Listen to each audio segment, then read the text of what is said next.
विद्या की देवी माँ सरस्वती के चरणों में चरण वंदना। आज हम क्लास +1 का बैंक रिकन्सिलिएशन स्टेटमेंट के मल्टीपल चॉइस क्वेश्चन करेंगे। तो हमारा फर्स्ट क्वेश्चन है, bank reconciliation statement is a statement. इस बात का ध्यान रखें कि बैंक रिकन्सिलिएशन स्टेटमेंट अकाउंट नहीं है, सब्सिडरी बुक्स नहीं है, पार्ट ऑफ कैश बुक नहीं है, बल्कि एक स्टेटमेंट है।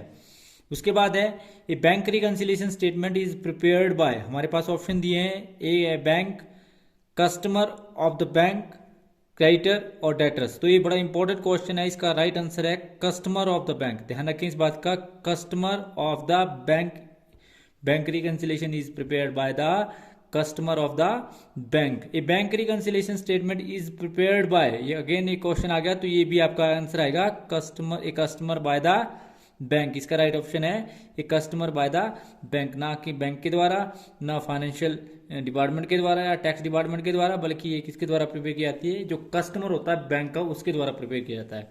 उसके बाद है, a bank reconciliation statement is, bank reconciliation statement is a statement prepared by a customer of bank. ध्यान रखें इस बात का, prepared by a customer of a bank. जब ये statement prepared by a customer, जो कस्टमर है बैंक का, उसके द्वारा प्रिपेयर की जाती है, तो a statement prepared by the customer. उसके बाद है, bank reconciliation statement can be prepared with the balance of. तो बैंक रिकन्सिलिएशन स्टेटमेंट जो है कैश बुक के बैंक कॉलम से, पासबुक से, आइदर कैश बुक और पासबुक। तो ये इसका राइट आंसर है कैश बुक और पासबुक, आइदर कैश बुक और passbook. A bank reconciliation statement is prepared to record the balance of cash book and passbook, cash book and chequebook, passbook and chequebook and all of the above. तो इसका right answer है cash book and passbook, cash book and passbook is the right answer.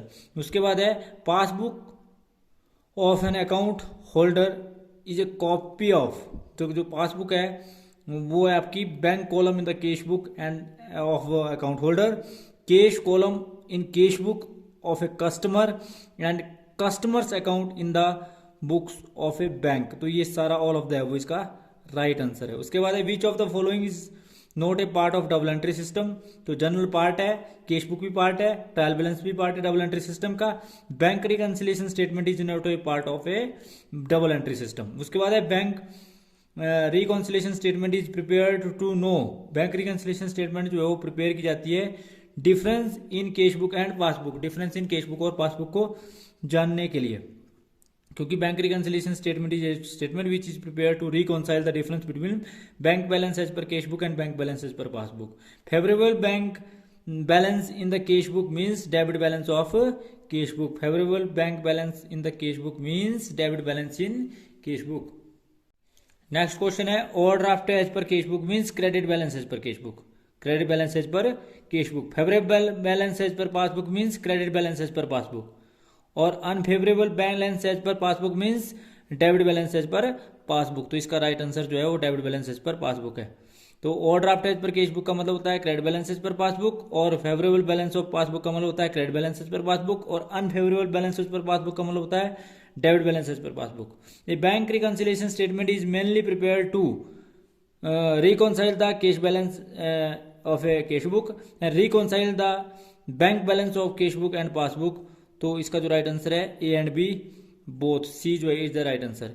If bank reconciliation is statement is prepared with the balance of cash book, answer will be the balance of passbook. तो इस बात का ध्यान रखें, अगर cash book से balance start किया तो आंसर पासबुक का आता है, और अगर पासबुक के बैलेंस से स्टार्ट किया तो आंसर जो है बैलेंसेस पर कैश बुक आता है। Bank reconciliation statement is prepared on at the end of month, generally at the end of month, it is prepared generally at the end of the month। objective of preparing bank reconciliation statement is to reconcile the bank balance as per cash book and bank balance as per passbook। तो इस बार का ध्यान रखें कि bank reconciliation statement is prepared to reconcile the bank balance as per cash book and bank balance as per passbook। find out the passbook balance, find out the cash book balance, reconcile the cash and cash balance of cash book. तो इसका जो exact objective है वो reconcile the bank balance as per cash book and passbook. Favourable bank balance means, favourable bank balance means debit balance as per cash book, credit balance in passbook. तो इसका जो both answer है both A and B.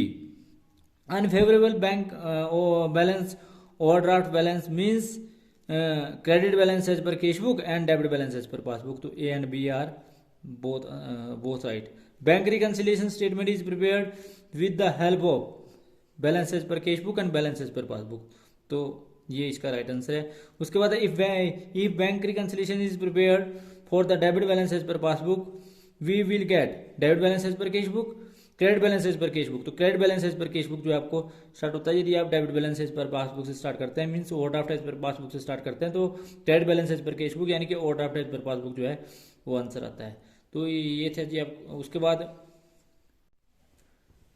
Next question है हमारा, bank balance is always consider as positive if it is balance as per cash book, debit balance as per cash book और credit balance as per passbook. तो ये आपका all of the above is right answer. Payment done by the account holder through issuing a cheque is entered in both B and C, means जो इसका आंसर है वो है जी आपका passbook at the time of issuing of cheque. Wrong answer, ये नहीं, आंसर नहीं है। तो cash book at the time of issuing of cheque book, तो number 1 cash book at the time of issuing of cash book, ये भी right answer है। Passbook at the time of presenting the cheque to the bank for payment, तो D जो है इसका right answer है। B and C is a right answer. Which of the following transaction will result in higher balance in the bank column of cash book in comparison to passbook. तो इसका मतलब होता है कि bank charges enter twice in the cash book, इसका मतलब है bank charges twice enter twice in the passbook, इसका जो है डबल इफेक्ट पड़ता है। Which of the following will not be consider while preparing as amended cash book, as an amended cash book. तो any wrong entry in the passbook, ये amended cash book में नहीं आएगी क्योंकि कैश बुक से इसका कोई रिलेशन नहीं है। Cheque deposit but not credited by bank, ये भी पासबुक की एंट्री, इसलिए कैश बुक से इसका कोई रिलेशन नहीं है। Check issued but not present for payment, तो इसका भी कैश बुक से रिलेशन नहीं है। तो ये आपके पास आएगा जी ऑल ऑफ द एबो। तो ऑल ऑफ द एबो जो है इसका राइट आंसर है। उसके बाद है what is the balance as per passbook following transaction. तो डेबिट बैलेंस आपके पास कैश बुक का दिया है यानी कि पॉजिटिव दिया है, ये 20,000 आया। उसके बाद बैंक चार्जेस से हमेशा पासबुक कम हुई तो पासबुक माइनस साइड लिख देंगे। इसके बाद directly deposit by customer in और बैंक अकाउंट, तो दैट मीन्स कि ये जो है आपका कस्टमर ने डायरेक्ट हमारे बैंक अकाउंट में जमा किया तो पासबुक पड़ गई, इसलिए कैश बुक बढ़ा दो। तो इसका मतलब है 35,000 में से 200 घटा दो, तो आपके पास जो राइट आंसर आएगा वो 34,800 आएगा। What is the balance as per the following transaction. तो फॉलोइंग ट्रांजेक्शन में overdraft as per cash book दिया है यानी कि नेगेटिव साइड दिया है 15,000। उसके बाद है cheque deposit but dishonour, cheque dishonour से हमेशा पासबुक कम होती है, तो ये आपका इस साइड आ गया। इसी प्रकार से check received from customer entered in cash book, मतलब पासबुक में नहीं लिखा, तो ये सारा जो है आपका इस साइड आएगा। तो इसका मतलब है कि जो आपका आंसर आएगा वो आएगा जी 18,620, दैट मीन्स कि cash book was not sent by the passbook. तो ये इसमें जो आपका बैलेंस पर पासबुक आएगा वो आएगा ओवरड्राफ्ट बैलेंस पर पासबुक जो आपके पास आएगा वो आएगा 18,620। What is the balance of cash book from the following transaction. Overdraft आपके पास पासबुक का दिया है तो आपका नेगेटिव साइड पासबुक आ गया यानी कि पहली बुक पासबुक आ गई और दूसरी बुक कैश बुक आई। उसके बाद है ये cheque of 4,000 entered in the cash book but not sent to bank, इससे हमेशा पासबुक कम होगी तो 4,000 इससे लिख दिया। उसके बाद है ये चेक डिपॉजिट 20,000 बाय चेक और 5,000 वाज कलेक्टेड, तो दैट मीन्स कि आपकी पासबुक जो है वो कम रहेगी कितने से 15,000 से। तो इसका जो है ये आपके पास आया इस साइड, तो आपका 3,000 जो है इसका आंसर आएगा, 3,000 जो है इसका राइट आंसर आएगा। तो इस प्रकार से ये था जी आपका क्वेश्चन। तो thanks for watching the video. Please like, comment and subscribe my channel and press bell icon for next notification. Thank you.